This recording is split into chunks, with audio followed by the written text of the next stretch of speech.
Olá pessoal, eu me chamo Elias Mendes, esse é o canal Mega Astrologia. No vídeo de hoje a gente vai fazer uma análise do céu astrológico para o mês de junho.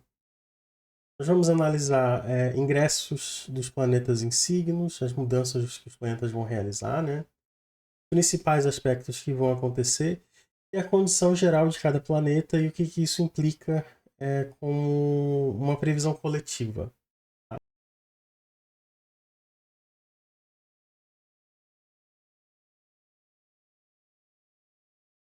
Em primeiro lugar, eu começo falando de uma coisa bastante óbvia, né? O mês de junho sempre começa com o Sol no signo de Gêmeos e ao longo do mês, lá pelo dia 20, 21, geralmente no dia 20, na verdade, às vezes vai depender um pouco da onde a pessoa tá e tal, do ano em questão, mas em geral ali por volta do dia 20 de junho a gente tem o Sol entrando no signo de Câncer, então a gente sempre tem o Sol nesses dois signos, né?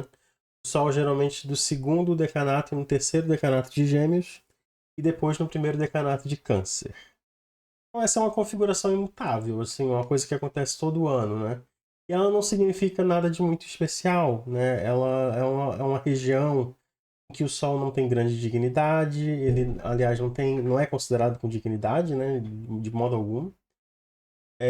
A não ser no caso do signo de Gêmeos, onde no terceiro decanato ele acaba estando ali nos domínios do Sol, mas é só no decanato, é uma dignidade muito pequena, né? Mais ali no meio do mês, assim, isso acaba acontecendo. Fora isso, é uma época em que o Sol está sem grandes dignidades, e isso não tem uma implicação muito grande. Em termos psicológicos, o fato de que predomina muito a presença do Sol no signo de Gêmeos fala bastante sobre um foco na necessidade de comunicação, de dizer o que a gente pensa, de expressar as nossas ideias. E isso tende a ser uma tônica quando a gente tem trânsitos envolvendo o signo de Gêmeos de uma maneira geral. Como a gente teve recentemente o ingresso de Júpiter em Gêmeos, a gente vai ter a Vênus acompanhando o Sol em Gêmeos durante bastante boa parte do trânsito, incluindo uma conjunção entre Vênus e Sol, que eu vou descrever um pouco melhor depois.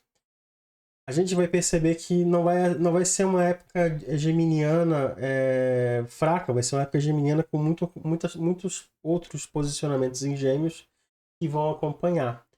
Isso inclui também Mercúrio, que logo no começo de junho, um pouco depois do início do mês, ele também já vai entrar no signo de Gêmeos, né? Vai acompanhar o Sol, vai formar uma conjunção com o Sol enquanto ele estiver em Gêmeos, né? E vai caracterizar bastante também, e vai favorecer bastante aos assuntos do signo de Gêmeos, já que ele é o regente do signo, né? Então, se o regente do signo apresenta potência, isso beneficia bastante o próprio signo em questão. Aproximadamente entre o dia 7 e o dia 22, a gente vai ter um stellium bastante acirrado, porque a gente vai ter ali, em datas próximas, tanto a conjunção do Sol e Vênus e do Sol e Mercúrio. Mercúrio, como vai estar muito mais rápido, ele vai atravessar tanto Vênus quanto o Sol muito rapidamente, por isso que a duração do stellium vai ser pequena. Mas a Vênus tende a acompanhar o Sol praticamente durante o mês inteiro, assim. Não se trata necessariamente do tipo de estélio mais incomum, assim, é um estélio que envolve a própria comitiva solar. Comitiva solar é justamente, além do Sol, a presença de Mercúrio e Vênus, que geralmente estão próximos do Sol, né? Então, vão ser basicamente os três ali muito próximos, juntos, né? E definindo esse momento como um momento intensamente geminiano. A própria presença de Júpiter, que ingressou recentemente no signo de Gêmeos, já seria um reforço suficiente, né? As conjunções desses planetas todos com o Júpiter não chegam a acontecer enquanto eles estão nessa formação de stellium, porque o Júpiter vai permanecer o mês inteiro nos primeiros graus de Gêmeos. Mas é um ingresso recente e ele está começando a dar o tom do que vai ser esse período de um ano do trânsito de Júpiter pelo signo de Gêmeos, né? E a gente vai ter uma apresentação assim muito definida, muito clara de como é que vão ser os meses seguintes com essa intensificação da energia geminiana. Então nós vamos perceber que vai ser demandado de nós a nossa capacidade de se comunicar, a nossa capacidade de se adaptar a situações novas, é a nossa capacidade de improvisar, né? São questões muito fortes e muito úteis enquanto a gente tem um trânsito pelo signo de Gêmeos. Elas acabam sendo bastante exigidas, demandadas de todos nós. Nesse vídeo que vai estar rodando ao lado, acho que vocês conseguem ter uma noção bem clara de como que vai ser o estado do céu. Vocês veem ali aquele grande aglomerado entre o signo de Gêmeos e mais para o final do mês entre o signo de Câncer, né? E os demais trânsitos que a gente vai estar descrevendo depois, mas vocês conseguem ver ali a formação desse stellium. É um stellium que, na verdade, ele está vindo do mês passado já, porque ele se formou, na verdade, entre Sol, Vênus, a proximidade de Sol e Vênus, ela já começou no mês passado, né? E no mês passado a gente teve a formação do stellium envolvendo daí Júpiter e Urano. Agora é meio que a continuação desse stellium, porque daí, como Sol e Vênus vão ter se afastado de Júpiter e Urano, Mercúrio vai se aproximar dos dois e daí vai acompanhar eles e vai formar esse segundo stellium, que vai ser válido ao longo do mês de junho. Daí nós teremos, então, desde o início do mês, o Sol já no signo de Gêmeos, né? E teremos o ingresso do Sol no signo de Câncer lá pelo dia 20 de junho, por volta de 17h50, horário aqui da minha cidade, Florianópolis. É basicamente o horário da maior parte do Brasil, né? A parte do Nordeste, Sudeste e Sul. O ingresso do Sol em Câncer, ele marca também o solstício de inverno aqui no hemisfério sul e solstício de verão para o hemisfério norte. Uma coisa interessante é que sempre que a gente tem uma mudança de estação, a gente tem o Sol transitando por um signo cardinal. No caso, o signo de Câncer é um dos signos cardinais, né? E isso torna esses períodos sempre muito importantes, né? E muito centrais assim ao longo do ano, não apenas pela mudança de estação em si, mas porque os signos cardinais eles têm essa questão que os associa a recomeços. Nós temos no ingresso do Sol em Áries, que é lá no equinócio de outono aqui para o hemisfério sul e primavera para o hemisfério norte, nós temos o início do ano astrológico e o reinício cíclico do trânsito do Sol ao redor do zodíaco, quando o Sol entra em Áries. Então ali a gente tem uma definição muito clara de começo. Mas a gente pode considerar tanto o solstício de inverno, quanto o equinócio depois de primavera, o solstício de verão e assim por diante, que é com o Sol daí, respectivamente, nos signos de Câncer, Libra e Capricórnio, como períodos de recomeço, ou de retomada, ou de revisão do que a gente fez até o momento, e mudança de estratégia, de culminação daquilo que a gente tem feito. Então, são momentos assim axiais do ano, são momentos importantes, né? Em que normalmente as coisas que poderiam ter ficado um pouco estagnadas ou estabilizadas, elas voltam a se movimentar de novo. Não é à toa que uma das palavras que também é usada para se referir aos signos cardinais é signos móveis, porque eles são os signos que colocam as coisas em movimento. Então, o start ou o restart, o reinício, né? Depois de uma pausa, ou depois de um momento de indefinição, de espera e assim por diante. Com relação às fases da Lua ao longo do mês de junho. Em primeiro lugar, nós não teremos eclipses em junho, nós tivemos eclipses em abril, né? Voltaremos a ter eclipses entre setembro e outubro, mas no mês de junho estaremos livres deles. Assim que a gente entrar no mês de junho, a Lua ela já vai estar na fase minguante, né? Vai ter acontecido uma quadratura da Lua com o Sol, Lua em Peixes e Sol em Gêmeos ali pelo dia 30 de maio. E a fase minguante é aquele período ali, aquela semana de diminuição gradual das energias, diminuição do desejo de se expor, onde as coisas tendem em uma direção de mais calma e maior estabilidade. No dia 6 de junho, daí nós teremos a Lua Nova. Vai acontecer no grau 16 de Gêmeos, muito próxima de Vênus. A lua nova ela é sempre importante porque ela marca o início de uma nova lunação, de um novo ciclo lunar, de um novo movimento de translação da lua ao redor da Terra. E nós podemos entender isso astrologicamente como o início de um mês lunar, né? O início de um mês que governa o ciclo das coisas relacionadas ao cotidiano. Começando na fase nova, indo na fase crescente, na fase cheia e finalmente indo para a fase minguante, da onde nós viemos do último ciclo, né? Essa é uma lua nova bastante interessante porque um pouco antes dela ficar exata, vai haver ali um breve momento em que a lua ela vai fazer uma conexão entre, de um lado, a conjunção Mercúrio e Júpiter, que vai estar em Gêmeos, no comecinho de Gêmeos. E do outro lado, a conjunção Sol e Vênus, que vai estar mais na metade do signo de Gêmeos. Então, ao transitar por essa região intermediária, né, faz a ligação entre esses dois pontos, a Lua vai formar um estélio de 5 planetas envolvendo toda a comitiva solar, mais a Lua e mais Júpiter. Né? E acaba sendo um estélio extremamente positivo porque ele conta com a presença de Júpiter e porque ele conta com a presença do próprio regente do signo de Gêmeos, que é Mercúrio. Então vão ser dias, todos os dias com a Lua em Gêmeos, principalmente os dias 5 e 6 de junho, eles tendem a ser extremamente auspiciosos para as questões relacionadas a Mercúrio, porque colocam o Mercúrio como um elemento central do mapa, né? Porque ele vai ser o regente do estélio, vai estar dignificado, com uma série de elementos ali que o fortalecem e potencializam a sua ação. Isso pode ser extremamente favorável para início de novos cursos, de novos projetos relacionados à comunicação, relacionados a estudos, relacionados ao comércio, né? Todas as questões que são regidas pelo signo de Gêmeos e pelo planeta Mercúrio. Depois disso, na madrugada de 14 de junho, a gente vai ter uma quadratura entre a Lua em Virgem e o Sol em Gêmeos, dando início à fase crescente da Lua. Será a quadratura crescente nesse caso, né?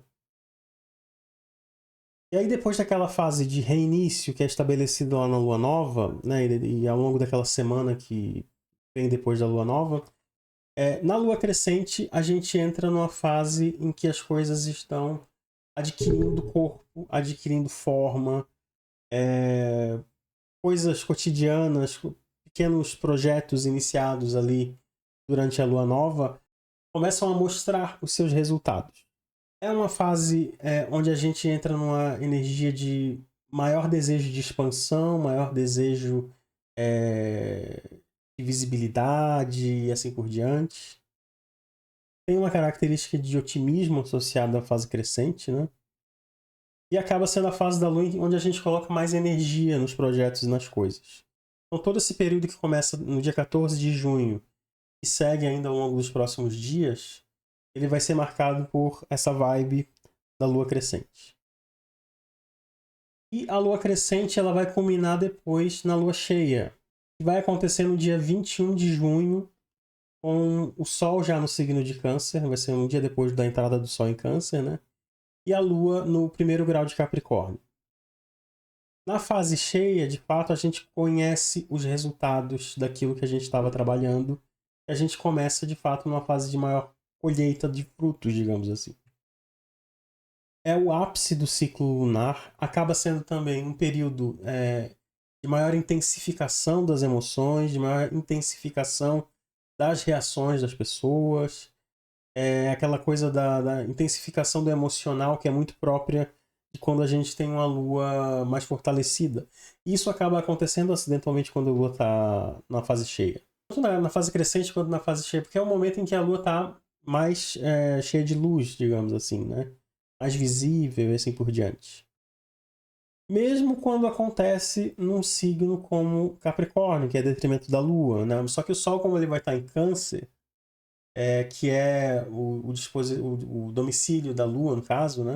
O próprio fato da Lua cheia ser essa coisa poderosa faz com que a gente não perceba esse lado negativo da Lua em Capricórnio e ela consiga se expressar de uma maneira especialmente intensa e especialmente densa, intensificando bastante as qualidades lunares. indicando que essa é uma fase muito fértil, assim, de muita fertilidade, de muita abundância. Como sempre são as luas cheias. Finalmente, no dia 28 de junho, a gente vai ter daí a quadratura minguante, com a Lua em 7 graus de Áries, né? Fazendo uma quadratura com o Sol em Câncer. E a fase minguante é aquela coisa onde nós iniciamos o mês. Então a gente tem meses aí que estão começando na fase minguante, né? Mas também terminando na fase minguante.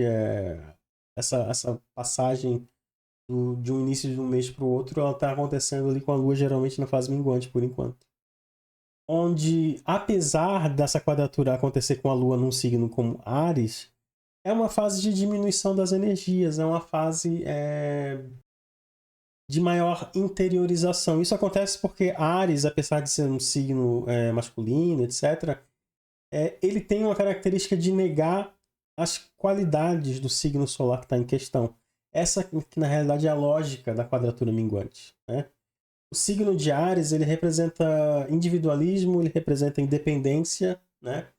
Ele representa uma fase em que nós não precisamos dos outros. Isso para o signo de Câncer é uma coisa anátema, né? É uma coisa que não dá para se conceber. Sem a possibilidade de zelar pelo outro, de cuidar de um outro, o signo de Câncer é como se ele não soubesse para que ele serve, né? Então é nesse sentido que a gente vai ver essa fase minguante do signo de Câncer acontecendo nesses signos mais individualistas, né? Primeiro o signo de Áries, onde acontece a quadratura, depois o signo de Touro, até a gente chegar na fase nova em que daí ele reencontra o seu sentido de existir, que é cuidar, que é proteger, que é exercer as qualidades do signo de Câncer, né? Uma fase minguante de Câncer em Áries, alguém que olha assim, sem ter esse conhecimento da dinâmica, pode dizer assim, mas é porque a Áries é um signo quente, etc. A gente geralmente vai acabar imaginando uma coisa mais expansiva, quando no final das contas ele vai representar a mesma energia minguante que a gente encontra com a Lua fazendo quadratura minguante em outros signos, né? Independente do signo, na realidade. Vamos falar sobre Mercúrio agora. Esse mês a gente vai ver Mercúrio atravessando a extensão de 2 signos do zodíaco. Na verdade, a gente vai ver ele entrando o mês no signo de Touro. Daí, logo nos primeiros dias de junho, nós vamos ter o ingresso de Mercúrio em Gêmeos.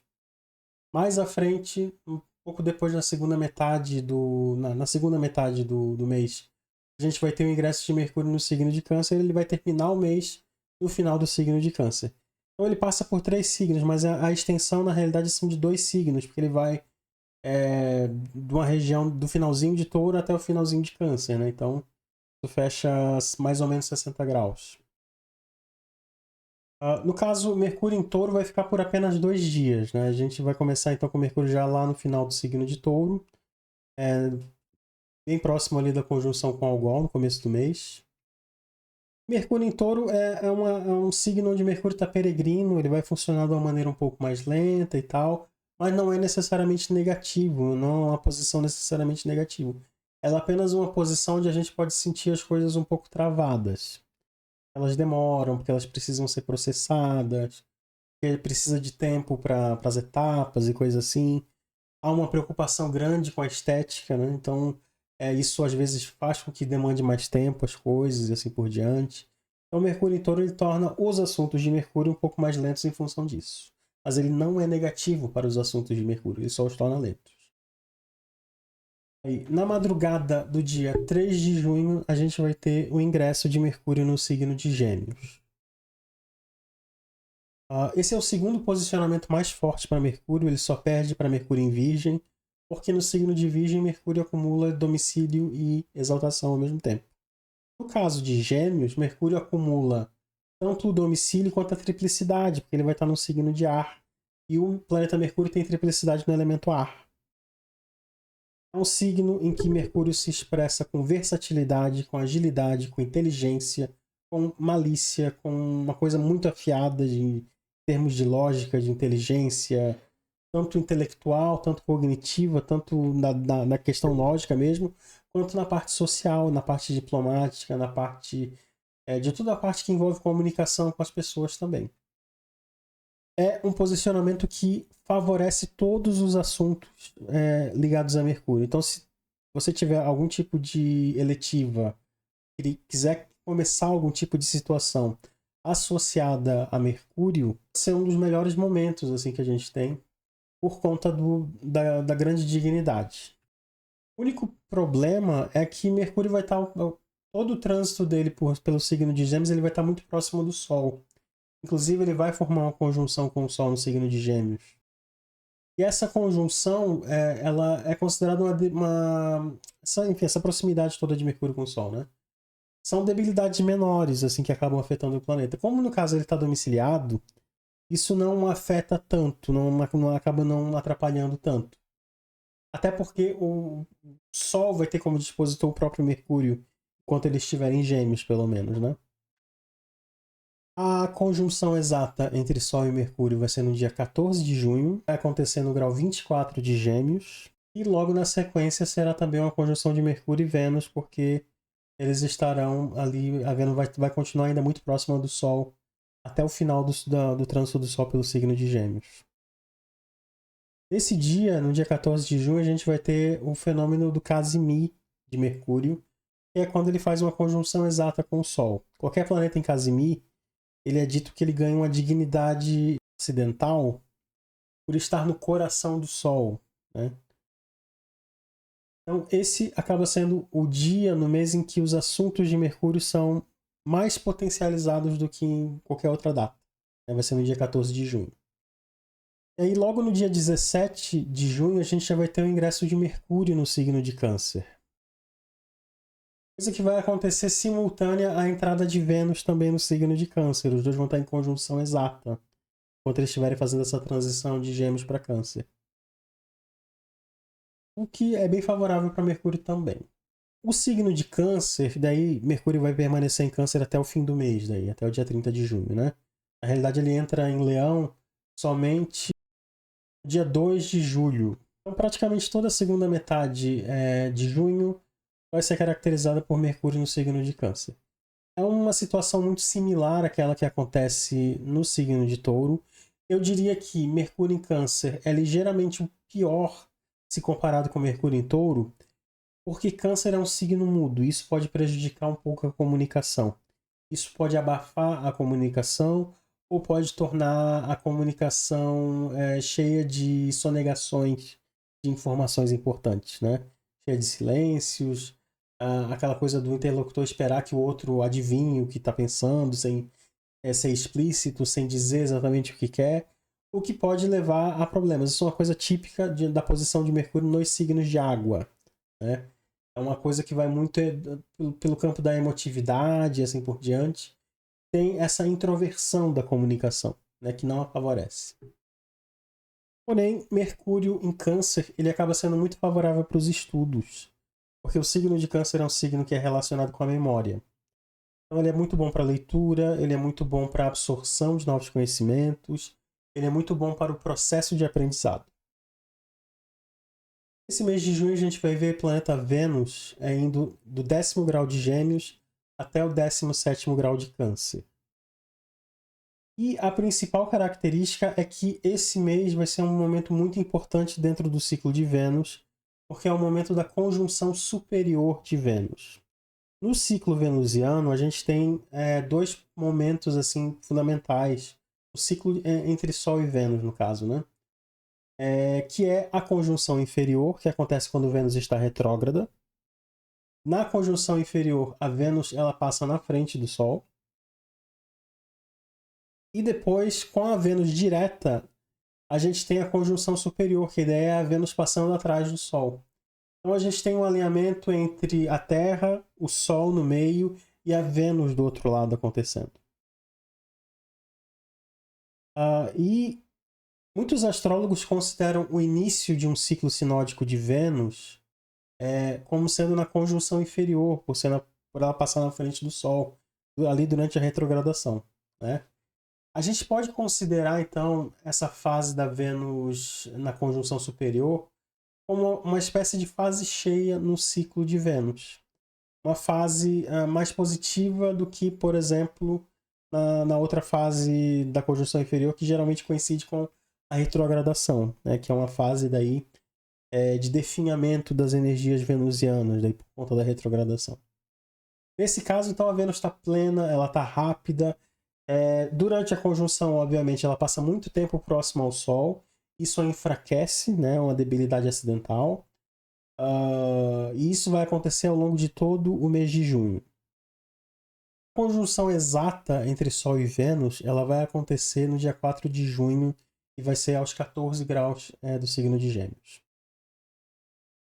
Não dá para dizer, não dá para forçar a barra e dizer que esse é um momento assim muito especial por conta disso, porque é uma coisa que faz parte do ciclo de Vênus, não é uma coisa que dá necessariamente dignidade para Vênus, apenas acaba sendo essa fase de ápice dentro do ciclo sinódico da Vênus, né, que é esse ciclo da Vênus em relação ao Sol, né, não o ciclo de translação dela isolado, né? Então, é um acontecimento que não tem nada necessariamente de especial. Ele vai caracterizar o mês inteiro, então a gente vai ter Vênus e Sol se afastando lentamente durante todo o restante do mês de junho, ainda em órbita de conjunção, com a Vênus combusta o tempo inteiro. E especificamente no dia 4 de junho, especialmente no dia 4 de junho, algumas horas também do dia 3, algumas horas do dia 5. A Vênus e o Sol, a Vênus vai estar no Casimir em relação ao Sol, né? Aquilo que eu tinha falado em relação a Mercúrio. É a Vênus passando no coração do Sol. Isso favorece excepcionalmente os assuntos venusianos, né? O Casimir. Portanto, os dias 3 até o dia 5 de junho vão favorecer bastante aos assuntos estéticos, aos assuntos afetivos, sociais, românticos e assim por diante. Em termos de dignidades, a Vênus no signo de Gêmeos ela é considerada peregrina na maior parte do tempo, não tem grandes dignidades, né? Ela acaba simbolizando uma manifestação um pouco mais superficial de Vênus. Vênus vai permanecer no signo de Gêmeos até o dia 16 de junho. Logo na madrugada do dia 17 de junho, ela vai ingressar no signo de Câncer e vai passar no signo de Câncer até o fim do mês, onde ela vai se estender até o grau 17 de Câncer, até um pouco mais da metade do signo de Câncer.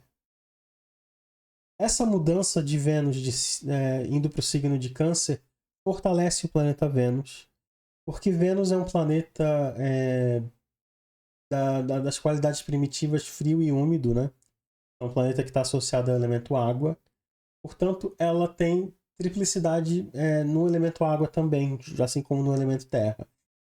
Mas a triplicidade de Vênus no signo de Câncer, nos signos de água, de uma maneira geral, é incontestável, né? Ela fica muito à vontade nos signos de água, né? Ela expressa afeto, ela expressa com intensidade, tem um elemento romântico que fica fortalecido, tem um elemento da atração sexual que fica potencializada. Mesmo no detrimento de Vênus, que é o signo de Escorpião, essa triplicidade ela ajuda bastante, né? Não é um caso totalmente perdido, o caso do signo de Escorpião, em função disso.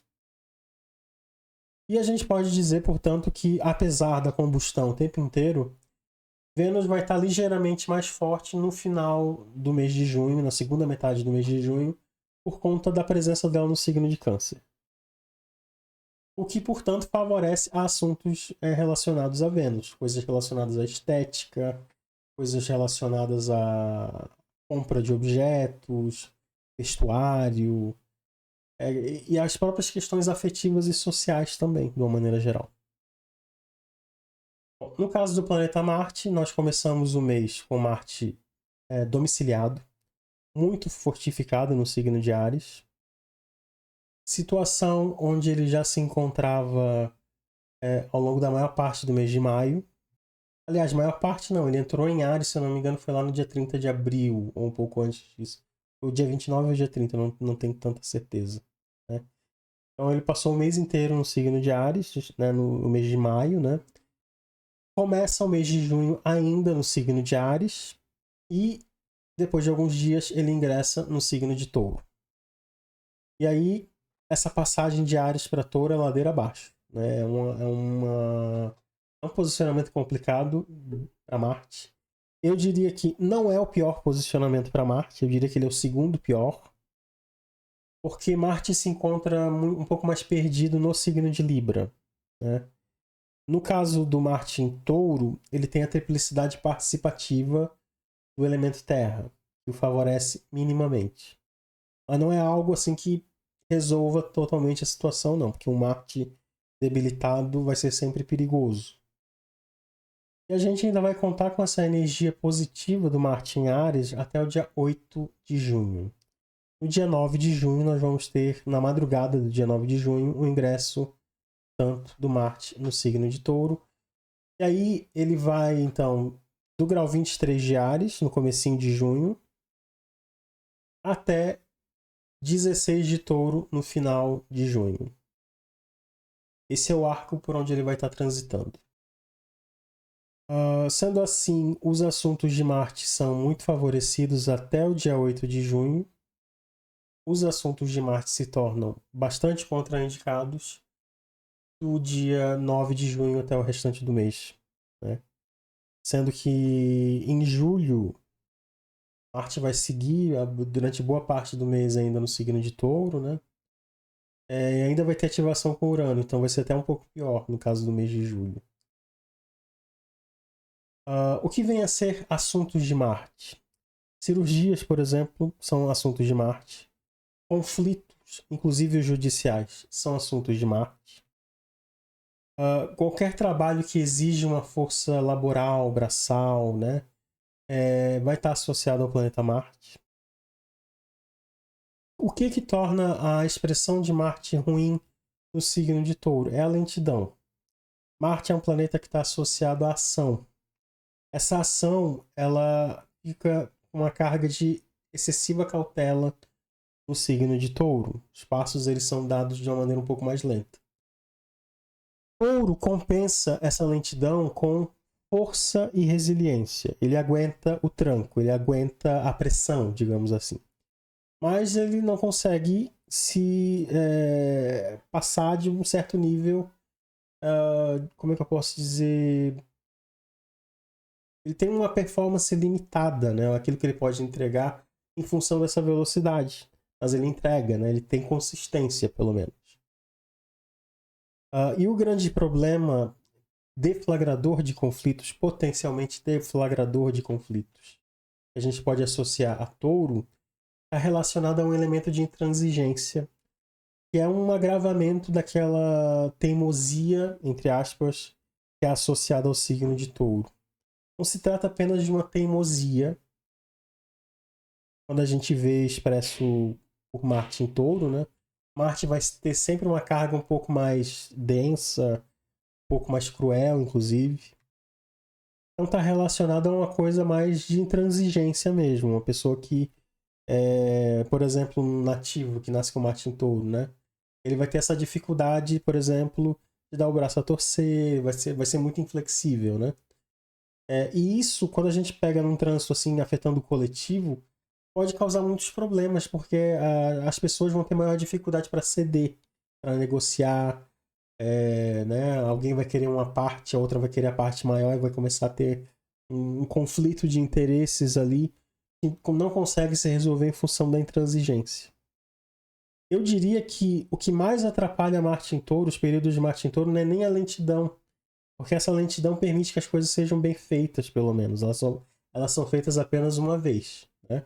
É devagar, mas aí a gente tem tempo de prestar atenção, de não cometer erros, de pisar no lugar certo, né, de cuidar da segurança e assim por diante. Agora, o que causa mais problemas no Marte em Touro é essa intransigência, né? Essa coisa, a dificuldade que as pessoas vão ter de ceder. Isso não é uma coisa que vai ser exclusivo de taurinos ou de quem tem Marte em Touro. É uma coisa que, assim, como é um planeta que vai estar passando na coletividade para todo mundo, influencia todo mundo, entendeu? Então é um período que fica complicado em função disso.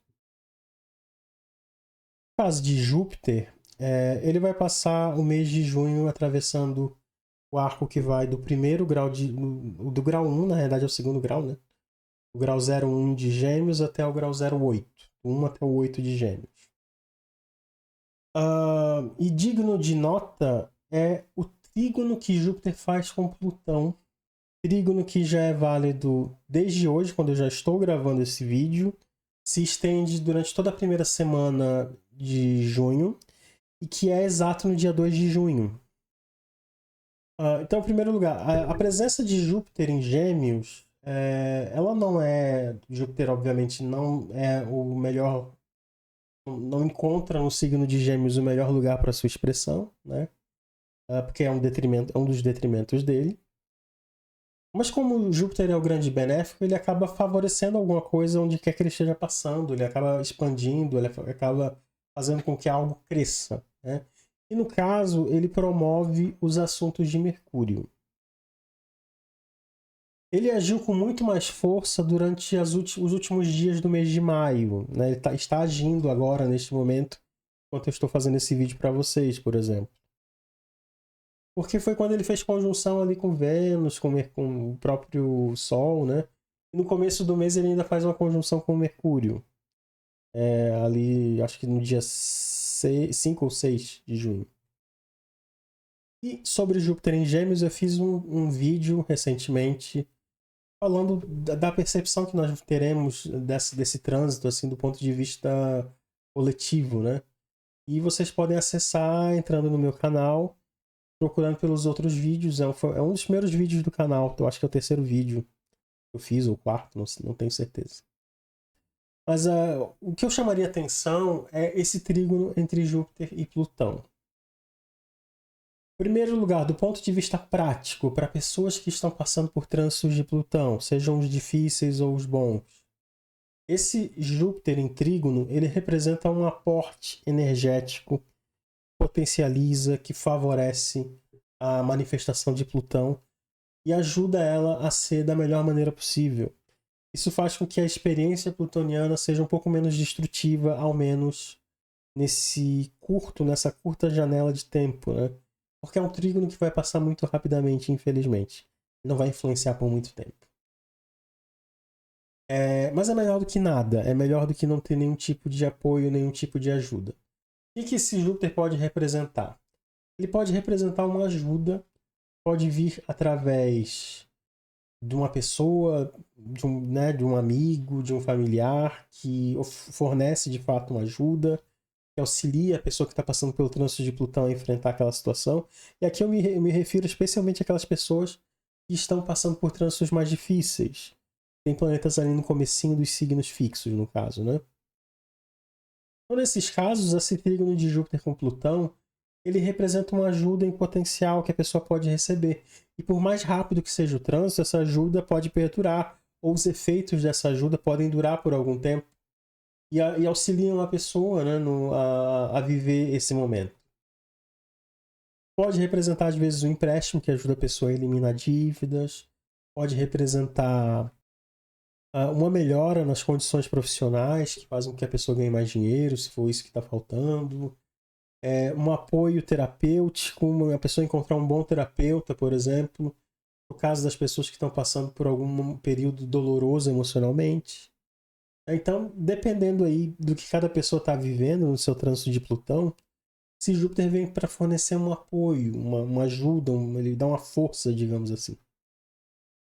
E no âmbito coletivo, ele fala de descobertas, né, que podem ser feitas pela ciência, ou revelações de crimes, ou descobertas de solução de mistérios, encontro de pessoas desaparecidas.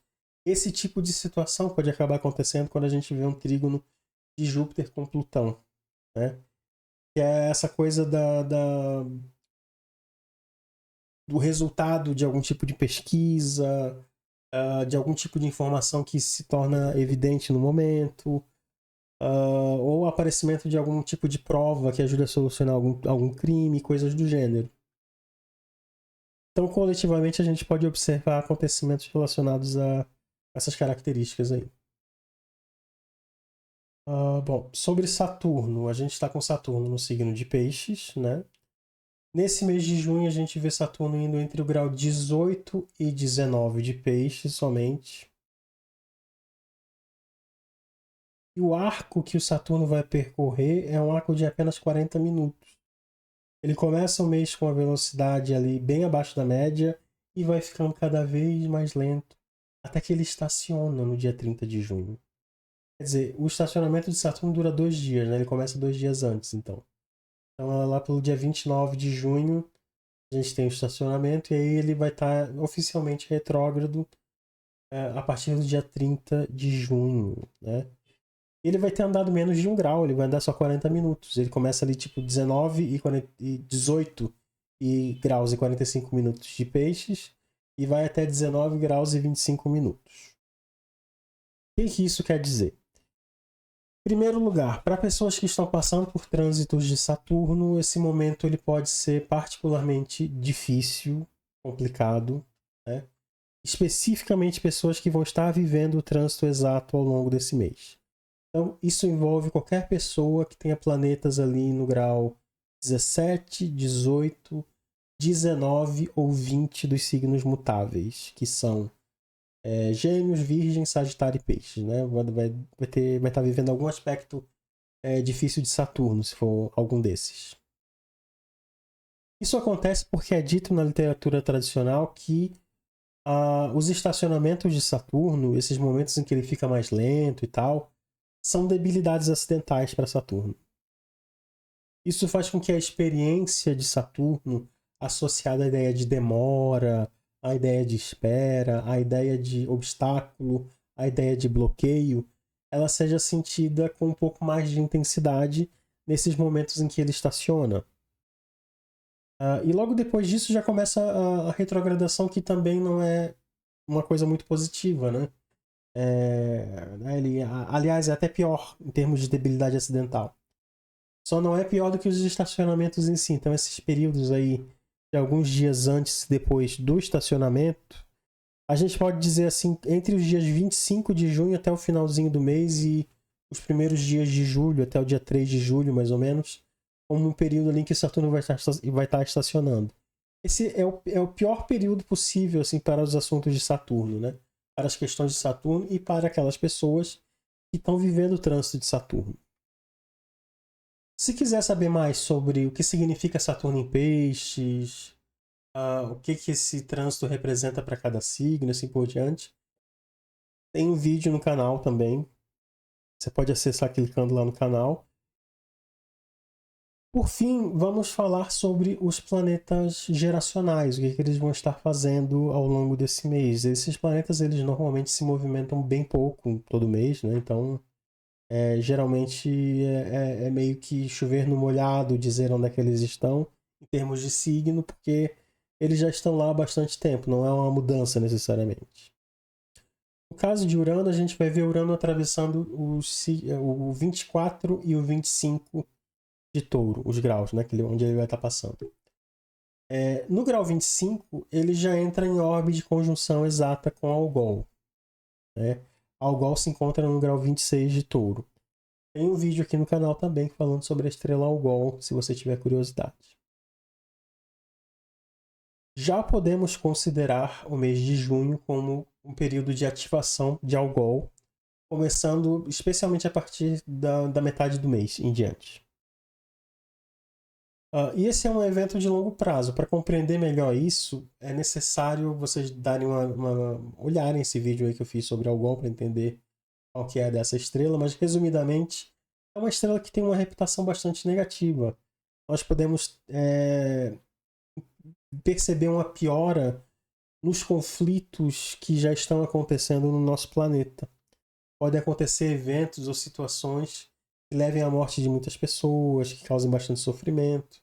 Algol é considerada uma estrela maléfica, então normalmente ela não tende a marcar acontecimentos muito positivos quando a gente vê um geracional passando por Algol, né? Aí, no caso de Netuno, o planeta Netuno está prestes a estacionar, né? Ele vai estacionar, na verdade, logo no comecinho de julho, então todo o mês de junho é marcado por um movimento dele extremamente lento. Ele vai andar apenas 15 minutos de arco, né? Ou seja, 1/4 de 1 grau, ele anda muito pouco, ele vai de 29,40 de Peixes até 29,55. E logo no comecinho de julho ele estaciona e fica retrógrado, no 29,55. Percebam que o grau 29, ele é o último grau de um signo, né? Nesse caso aqui é o último grau do último signo. Não é apenas o último grau do último signo, mas ele está ali nos últimos minutos do último grau do último signo. Então ele vai estar em 29 graus, 55 minutos, quando ele for estacionar no signo de Peixes. 5 minutos depois de Arco seria o signo de Áries. Mas ele não vai entrar em Áries. Não vai entrar em Áries, mas já está influenciando o signo de Áries. Todo esse período em que Netuno já está no grau 29 de Peixes, já é trânsito de Netuno para quem tem qualquer planeta no grau 0 dos signos cardinais. Se for cardinal, se for Áries, está em conjunção. Se for Câncer ou Capricórnio, já está em quadratura. E se for Libra, já está em oposição. Vídeo sobre isso virá em tempo, assim, nas próximas semanas. Não sei dizer quando. Então a gente tem essa situação limiar, né? Netuno está ali nas vésperas da mudança, da grande mudança, que é essa mudança de signo de Peixes para Áries. Mas ele decide estacionar no momento em que ele está a ponto de colocar o pezinho no signo de Áries. Né? Ele não faz isso. Ele só nos tortura apenas, né? Aí logo ele fica retrógrado e vai passar o resto do ano ainda no signo de Peixes. Ele ainda vai retornar para o grau 27 de Peixes depois. E o planeta Plutão, ele já está retrógrado. Ele ficou retrógrado em maio, né? Acho que lá pelo dia 1º de maio, por aí. Ele está no grau 1 de Aquário, 01, né? Que na verdade é o segundo grau, mas ele está ali entre o grau 1 de Aquário, então ele está ali em movimento retrógrado no primeiro grau de Aquário. De eventos importantes associados a Plutão, tem o trígono com Júpiter, que eu já mencionei, né? Então, eu já comentei o que significa, né? Então é basicamente isso. É o Plutão passando pelo primeiro grau de Aquário, afetando as pessoas que têm planetas no comecinho dos signos fixos, né? Não é nada de muito diferente do que já tem sido. Bom, esse, portanto, é o céu que nós vamos ter ao longo do mês de junho. Espero que vocês tenham gostado desse vídeo. Se você gostou desse vídeo, considere se inscrever no canal, curtir o vídeo, dar um like, né? E agradeço bastante pela sua presença se ficou até o final. Um abraço.